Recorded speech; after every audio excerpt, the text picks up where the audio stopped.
It was during this time that George Pullman built his empire. Take the roughest man and bring him into a room elegantly carpeted and furnished, and the effect upon his bearing is immediate. Site of one of the most important battles in the U.S. labor movement.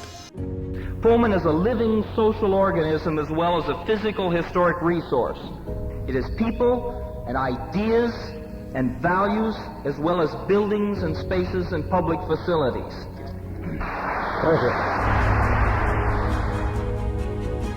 The Pullman car factory headquarters was gutted by fire. That's the story of who we are. That's the story of our past. And I have no doubt that we will pass the torch from generation to generation so that it is the story of our future as well.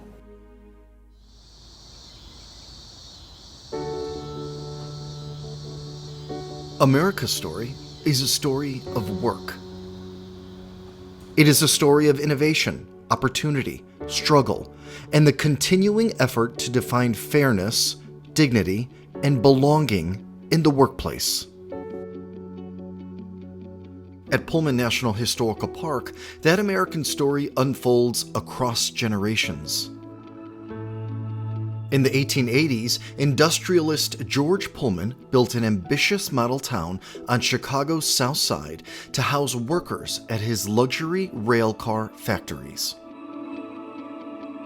The town offered modern homes, parks, and services intended to improve the life during the industrial age. The workers who came to Pullman represented many backgrounds and many nations. Skilled craftsmen arrived from countries across Europe, bringing expertise in woodworking, carving, upholstery, painting, metalwork, blacksmithing, and fine finishing.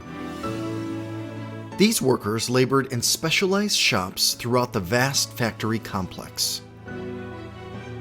Cabinet makers shaped elegant wood interiors. Upholsterers installed plush seating, curtains, and decorative fabrics.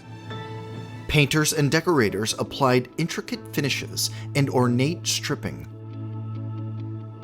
Carpenters, machinists, blacksmiths, metalworkers, and laborers assembled the railcar piece by piece.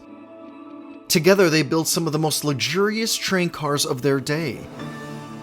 Rolling hotels known for polished woodwork, rich fabrics, fine craftsmanship, and modern comforts that transformed rail travel in America and around the world. The work demanded skill, speed, and precision. Thousands of workers passed through Pullman's shops, helping power one of America's most innovative industries. But Pullman also exercised tight control over the community and the lives of its workers. At first, business boomed. Railroads were the high-tech industry of their day, and companies like Pullman expanded rapidly as America grew and Chicago prepared for the 1893 World's Columbian Exposition. Then, the economy collapsed. The Panic of 1893 triggered the worst economic depression in American history before the Great Depression. Railroad companies failed, orders declined, competition intensified. The Pullman Company cut wages, but rents in the company housing did not fall.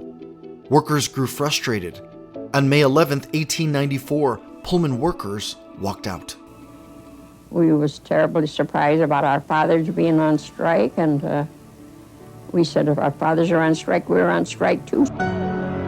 What began as a local strike became a national labor crisis when the American Railway Union, led by Eugene V. Debs, organized a nationwide boycott of railroad cars. At its peak, the strike affected hundreds of thousands of workers, disrupted rail traffic and federal mail delivery, and threatened the national economy. Federal courts declared the strike illegal. President Grover Cleveland sent federal troops to Chicago.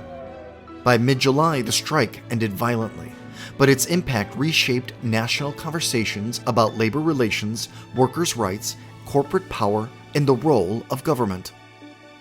During the unrest, Congress approved Labor Day as a federal holiday, recognizing the growing importance of workers' issues in American life. Pullman's labor story did not end in 1894. In the decades that followed, Pullman porters, African American men who staffed the company's sleeping cars, organized under the leadership of A. Philip Randolph and the Brotherhood of Sleeping Car Porters, the nation's first major black labor union. The struggle for union recognition was not only a black labor story. In the 1920s, the Pullman Company hired Filipino attendants, in part to weaken the growing union movement. But many Filipino workers recognized they faced similar discrimination and forged alliances with black co-workers in the fight for dignity, fair treatment, and labor rights.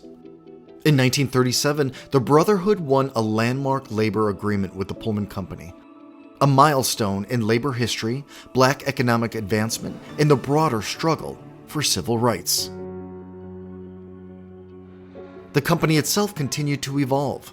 Pullman became Pullman Standard, and for generations the factory complex on Chicago's South Side continued building railroad equipment. The workforce reflected the changing face of America, including Mexican Americans and workers from many other backgrounds whose labor sustained the industry. For more than a century, workers at Pullman built railroad cars that carried passengers, commuters, and communities across the nation. The work continued into the 1980s, when the factory finally closed after more than 100 years of rail car production.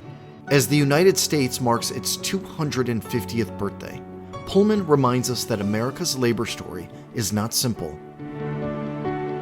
It is a story of industry and inequality, conflict, the problem is that half of these people out here need their money, and cooperation, economic crisis, and collective action.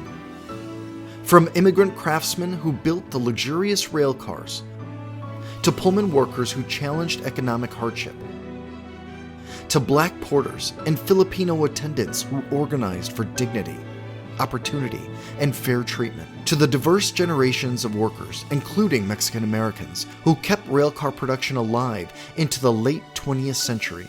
People from many backgrounds shaped Pullman's labor story, and in doing so, helped shape modern America. Their story continues to resonate today. We can build the cars for the communities, the country, because it's what they need.